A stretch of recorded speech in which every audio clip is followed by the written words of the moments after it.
week, another opportunity to win on the road in a very difficult SEC environment. I spoke with head coach Eliah Drinkwitz about going against a team he says has arguably the toughest schedule in the conference. Coach, another game that came down to the final seconds, whether it be Brady's commitment to starting, Luther coming up clutch with the big time play at the end. How much grit do you continue to see within your group? Yeah, I think there's just a really strong, stubborn refusal to commit. There's or quit. There's a commitment to each other that I think is really strong and something that I think the state of Missouri can be really proud in.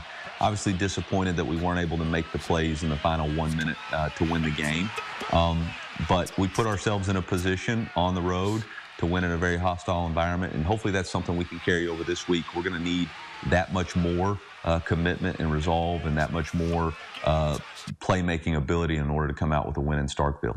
Another road test, of course, at Mississippi State, once again able to come back against South Carolina, 24 second-half points. What was the biggest lesson learned from that game against South Carolina? Our ability to control the line of scrimmage and obviously our quarterback's ability to push the ball vertically down the field. We made a couple of really key throws. I think we're going to have to continue to open up in the pass game and allow Brady to throw the ball vertically down the field in order to be as explosive as we need to be. This is going to be a game that's going to require us to score offensively. We cannot be in a bunker mentality, and so we're going to have to open up the offense early in the game. A lot of guys still battling through injuries. Nate Noel able to lead the ground game last week coming off a foot injury.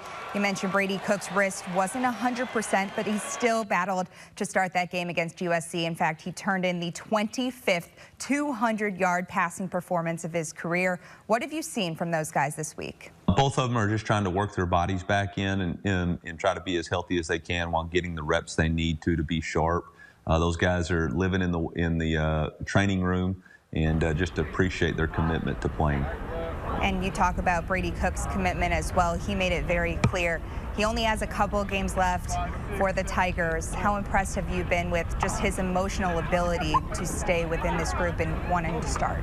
Yeah, I think it's just his emotional consistency. You know, when we talk about an elite edge, that's a guy that has consistently had an elite edge about him. He brings great energy every day. He's got a stubborn refusal to quit, and he's consistent in who he is, and I think our players really rally behind that. On paper, Mississippi State hasn't won a whole lot, but they have one of the hardest SEC schedules. What have you seen on tape from this Mississippi State team? Yeah, they're a really talented offensive team. I think their quarterback's getting better and better each week.